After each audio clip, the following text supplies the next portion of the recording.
सबसे पहले मैं शुरू करता हूं सत्ता पक्ष और विपक्ष, इन दोनों की जुगलबंदी और इस दोनों की सत्ता का लोभ, दोनों की सत्ता को लेकर के जो युद्ध है, मल युद्ध, जिसमें बिहार के 13 करोड़ लोग पीस रहे हैं कंप्लीट रूप से,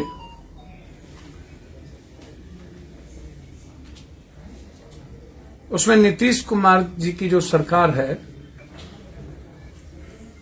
वो कंप्लीट रूप से समझिए कि धृतराष्ट्र का आवरण, एक ऐसा आवरण धृतराष्ट्र का है जिसमें यह सरकार बहरी भी है और अंधी भी है। सुनती बिहार की किसी की नहीं है, सुनाती सबको है।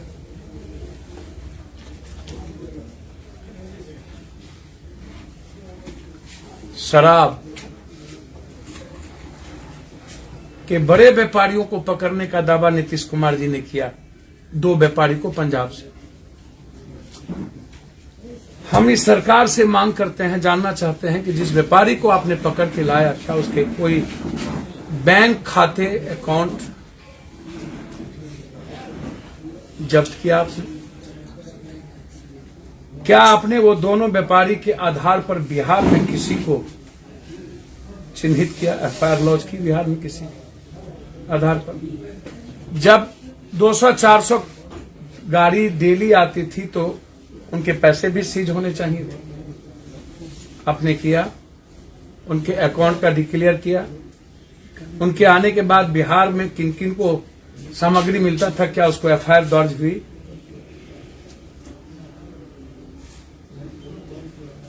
बिहार का शराब, चाहे मुजफ्फरपुर में 7 लोग मरे, 2 लोगों को गायब कर दी गई, गोपालगंज में मरे, इसके पहले सासाराम में मरे। लगातार आपको आश्चर्य लगेगा कि बिहार का जो शराब का बिजनेस है उसमें सत्ता पक्ष और विपक्ष के एमएलए, एमपी, मंत्री, संतरी, प्रमुख नेताओं का गोदाम, उसकी पैसे और उसकी पूरी की पूरी ताकत लगी हुई, जिसमें पूरी पुलिस महकमा करोड़पति अरबपति हो चुकी है। जहां हम मुजफ्फरपुर में गए थे, एक दलित फैमिली जिसके 9 बच्चे थे, जिसका मां बाप मर चुका, उस इलाके में लगभग घरों में शराब बनते हैं। पुलिस के कहने पर, शराब माफिया के कहने पर पुलिस केस करती है उन लोगों पर जो लोग शराब के बारे में जिक्र करते हैं, खबर देते हैं, उन पर एफआईआर होता है, या पुलिस शराब माफियाओं से कह के उसकी मौत मरवा दिया जाता है। लगभग कटरा की स्थिति, गोपालगंज की स्थिति सभी जिलों की है। सभी ब्लॉक में शराब बन रहे हैं। 4000 से ऊपर ट्रक डेली बिहार में इन कर रहा है। 5 सालों से शराब पैरेलल इकोनॉमी 8000 से 13000 के बीच है। बिहार को सबसे ज्यादा घाटे का सौदा है और अपराधी माफिया नेता और पुलिस प्रशासन की शराब के द्वारा पूरी पैसा, पूरी राशि बिहार की जनता की इन लोगों के घर में जा रही है। क्या बिहार सरकार आज तक शराब माफियाओं का कोई संपत्ति जब्त किया? कोई संपत्ति। ऊपर से नीचे हमारा सरकार से मात्र 2 बात है। क्या किसी दरोगा के सस्पेंड कर देने से शराब माफिया का सोल्यूशन हो गया? पोस्टिंग एसपी करते हैं, वहां डीआईजी भी इन्वॉल्व है। क्या एसपी डीआईजी पर 302 का मुकदमा नहीं लगना चाहिए इन मौत के बाद? और क्या उत्पाद मिनिस्टर इसकी जिम्मेदारी नहीं लेनी चाहिए? क्या उनकी बर्खास्तगी नहीं होना चाहिए? क्या वो रिजनेशन नहीं देना चाहिए? ये सबसे बड़ा प्रॉब्लम है, ये जानना चाहते हैं।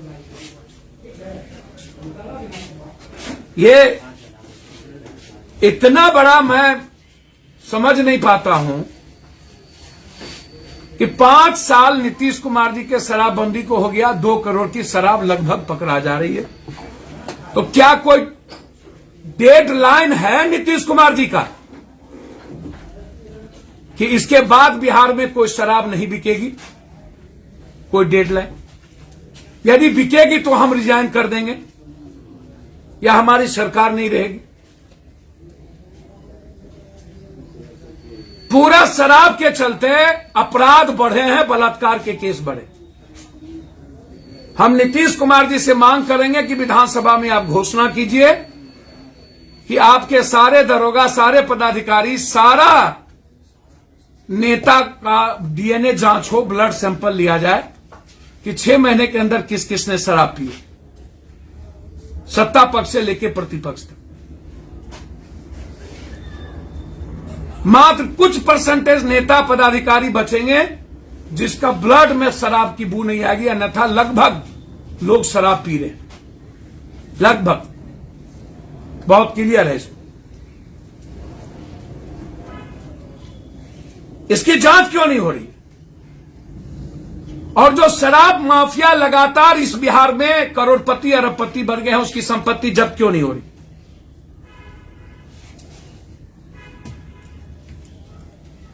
और शराब कंप्लीट रूप से एमएलए, एमपी, मंत्री, संतरी, पदाधिकारी और पुलिस महकमा के 1 to 10, 100 से के साथ मिली भगत से बिहार को सबसे ज्यादा राजस्व का घाटा और माफियाओं का कंप्लीट रूप से धन संग्रह और सरकार की चुप्पी। और सरकार एक ही बात कहती है कि हम सस्पेंड कर रहे हैं दरोगा को। तो इसीलिए सरकार डेडलाइन दे दे कि कब शराब बंद हो जाएगा पूर्णतः, और उसके बाद यदि शराब पकड़ाती है, शराब पीते हैं, शराब में मरते हैं, तो फिर यह सरकार रिजाइन करे। सिर्फ पुलिस को, छोटी मछली को आप नहीं पकड़ सकते, इसलिए इनकी संपत्ति जांच। दूसरी चीज, लगातार मैं अभी महुआ जा रहा हूं, वर्मा जी का हत्या हुआ, पूर्व जिला पार्षद, कल हम वहां थे, उनकी फैमिली में थे। मुझे नहीं पता विधायक जी उसमें कितना रोल है, विधायक जी ने क्या किया है। उनकी पत्नी का कहना था कि विधायक जी मेरे सामने में ऑर्डर दिए मारने का। उनके भाई का कहना था उस इलाके, मैंने कल डीआईजी और एसपी से बातचीत की, हम वहां गए, भाजपा के प्रदेश अध्यक्ष वहीं के हैं, डिप्टी सीएम वहीं की है, और सबसे बड़ा अपराध का केंद्र बिंदु बन गया है पश्चिमी चंपारण, बेतिया, मोतिहारी, मुजफ्फरपुर का जोन जो है अपराध का बड़ा यूनिवर्सिटी, इंटरनेशनल यूनिवर्सिटी, शराब का भी इंटरनेशनल यूनिवर्सिटी, अपराध का भी इंटरनेशनल यूनिवर्सिटी। जब 2 लोगों को आप पकड़े तो अन्य लोगों पर इन्वेस्टिगेशन क्यों शुरू कर दिए, जबकि एफआईआर एक ही हुआ था? यदि इन्वेस्टिगेशन है होगा, उनकी पत्नी का कहना है कि इन्वेस्टिगेशन सीबीआई से हो, क्योंकि मुझे भरोसा नहीं है कि देवनंदन वर्मा या वर्मा जी का जो हत्या हुआ उसमें न्याय मिलेगा। यदि सरकार 10 दिनों के अंदर कोई कार्रवाई नहीं करती है तो वाल्मीकि नगर से बेतिया डीआईजी तक हम पदयात्रा करेंगे। बहुत क्लियर है, जघन्य अपराध हुए हैं, उसमें सरकार के विधायकों का एफआईआर है। विधायक है या है नहीं है मैं ऐसा नहीं मानता हूं, लेकिन उनकी पत्नी कह रही है विधायक सामने में रह के 4 स्कॉर्पियो से मरवाए, तो क्या सरकार निष्पक्ष जांच के लिए सीबीआई इंक्वायरी कराएगी? तीसरी चीज बहुत क्लियर है, बलात्कार जो लगातार कल भी एक मासूम बच्ची के साथ बलात्कार, बेतिया में 9 साल बच्ची के साथ बलात्कार, और बलात्कार करके उसके गर्दन रेत दिए गए। बलात्कार केस में सरकार की नाइंसाफी, 15 दिनों के अंदर चार्जशीट हो, बलात्कार केस में भी और शराब के केस में भी, और 6 महीने के अंदर स्पीडी ट्रायल करके आजीवन कारावास या फांसी की सजा।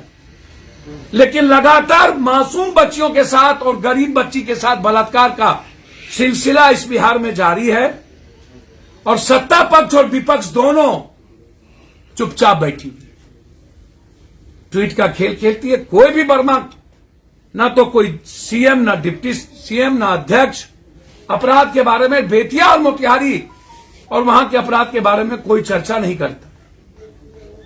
मेरा सीधा डिमांड है, बहुत क्लियर हूं मैं इस मामले में, यदि सरकार बिल्कुल नहीं सुनने को तैयार है, अंधी है, बहरी है, धृतराष्ट्र के कुनबे से कंप्लीट रूप से घिरी हुई है, विपक्ष से आप कोई उम्मीद नहीं कर सकते। विपक्ष हरियाणा का स्क्रिप्ट पढ़ता है, मंद बुद्धि का बालक है। या तो हरियाणा का स्क्रिप्ट पढ़ेंगे या नहीं तो फिर रांची पर भरोसा, और 26 दिन में 4 दिन पिकनिक मनाएंगे, फिर आएंगे ट्वीट ट्वीट का खेल खेलेंगे, बेमौसम बरसात के तरह राजनीति करेंगे।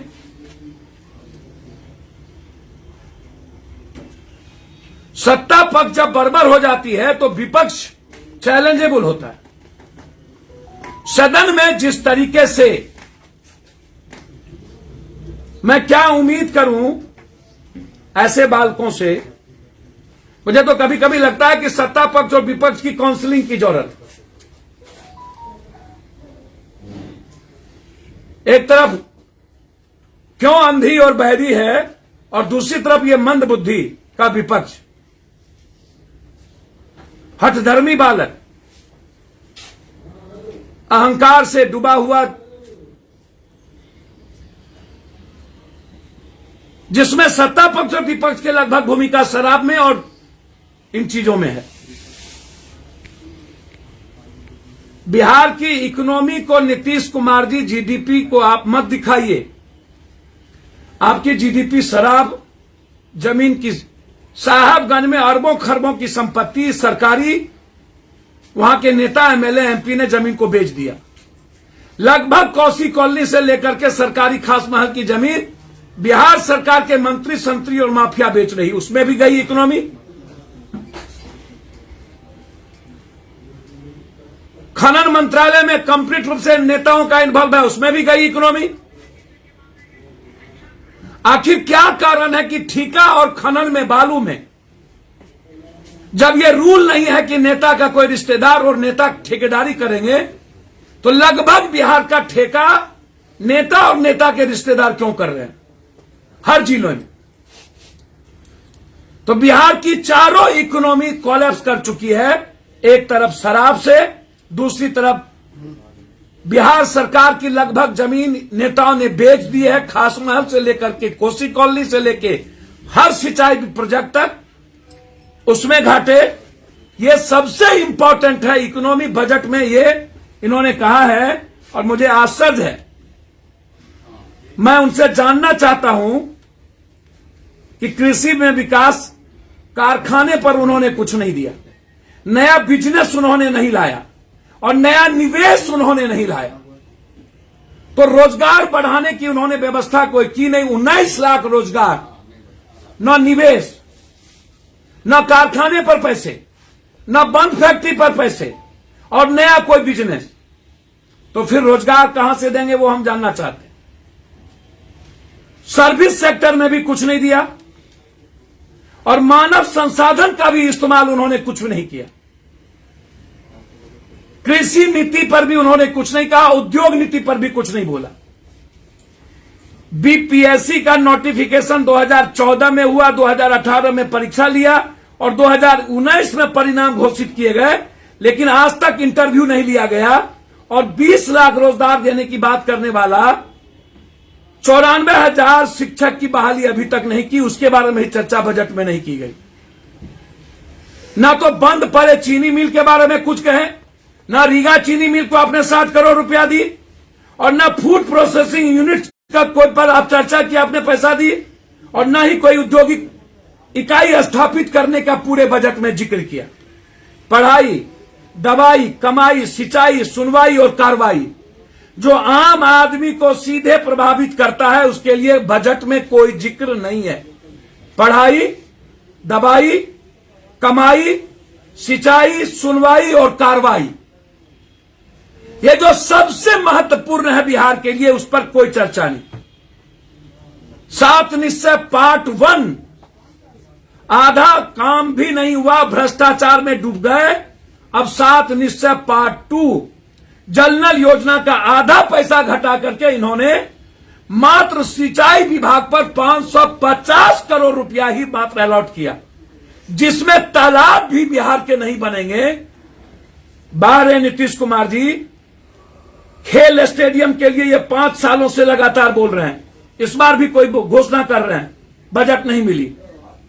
नगर निगम पर भी इन्होंने कोई बजट नहीं दिया किसी भी जिले में। अब आप हमको एक बात बता दीजिए कि भ्रष्टाचार को रोकने के लिए भी इन्होंने कोई सीसीटीवी कैमरा या अन्य चीजों पर बजट नहीं दिया कि आप थाने में सीसीटीवी कैमरा लगाएंगे कि नहीं, अन्य जगहों का क्या करेंगे। अब बजट है क्या नीतीश कुमार जी का, मात्र कितना का बजट उन्होंने बढ़ाया। हम 2,11,000 अगले साल का बजट था और इस बार 2,18,000, तो 11 और 18,000 का डोनेशन क्या है। पर्यटक को लेकर के नीतीश कुमार जी से पप्पू यादव जानना चाहता है, जिसमें अपार संभावना है पर्यटक को लेकर के बिहार के डेवलपमेंट का, क्या नीतीश कुमार जी बिहार के पर्यटक पर 1 रुपया खर्चा नहीं करेंगे,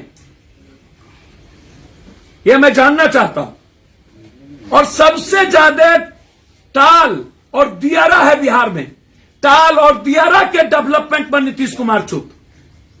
टाल और दियारा के डेवलपमेंट, विशेष राज पर चुप, कोसी सीमांचल और मिथिलांचल के विशेष पैकेज पर चुप, मगध के विशेष पैकेज पर चुप।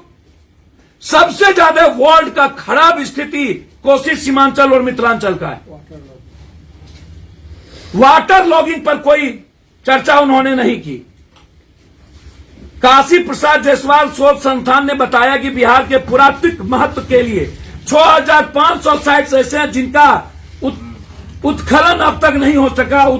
उत्खनन के बाद पर्यटन के लिहाज से यह भारी रोजगार अवसर पैदा करेगा बिहार में, तो इस पर आपने चर्चा नहीं की। 6,500 उत्खनन जो साइट्स हैं उसकी बात मैं कर रहा हूं। पढ़ाई के लिए बाहर जाओ, रोजगार के लिए बाहर जाओ और इलाज के लिए बाहर जाओ, इस तीनों पर नीतीश कुमार जी ने पलायन के सवाल पर बजट में रोकने के लिए कोई व्यवस्था नहीं की।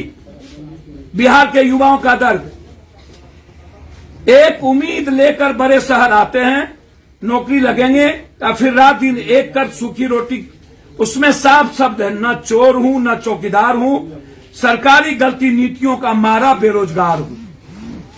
न चोर हूं न चौकीदार हूं, सरकारी गलत नीतियों का मारा बेरोजगार हूं। अब 550 करोड़ में तालाब की योजना पर भी नहीं है, नल जल योजना अब खेती योजना की ओर जा रहे हैं।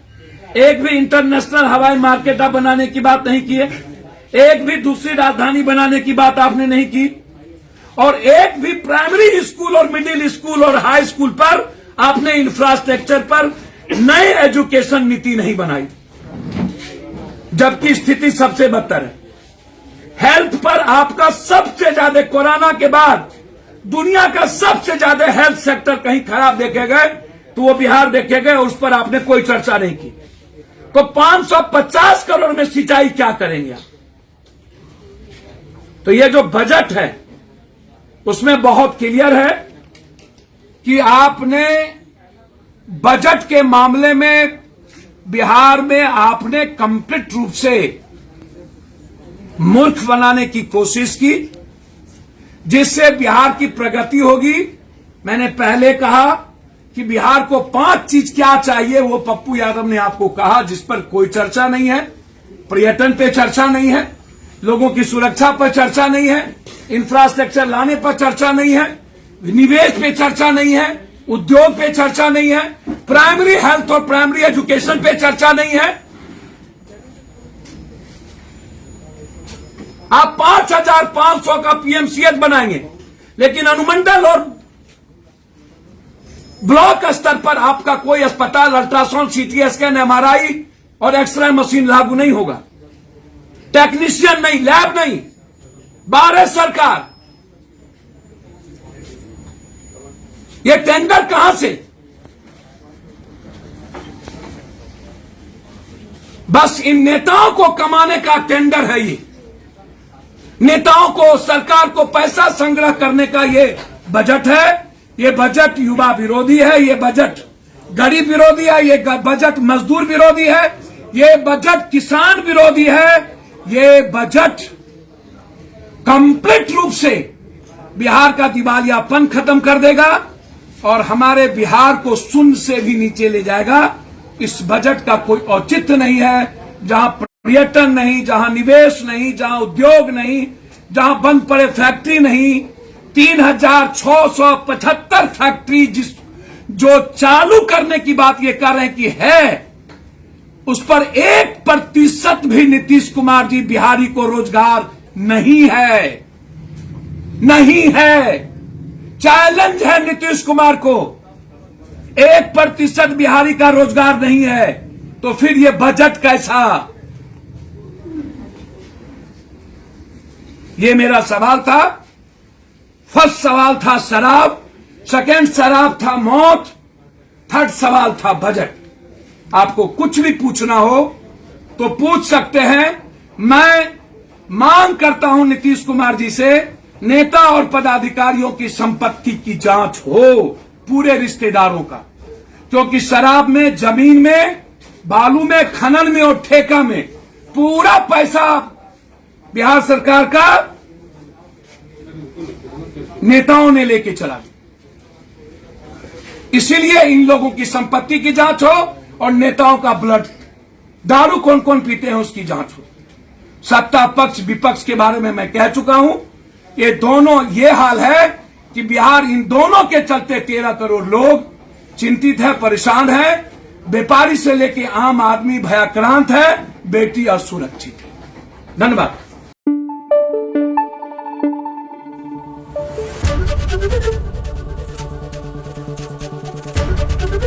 एबीपी न्यूज आपको रखे आगे।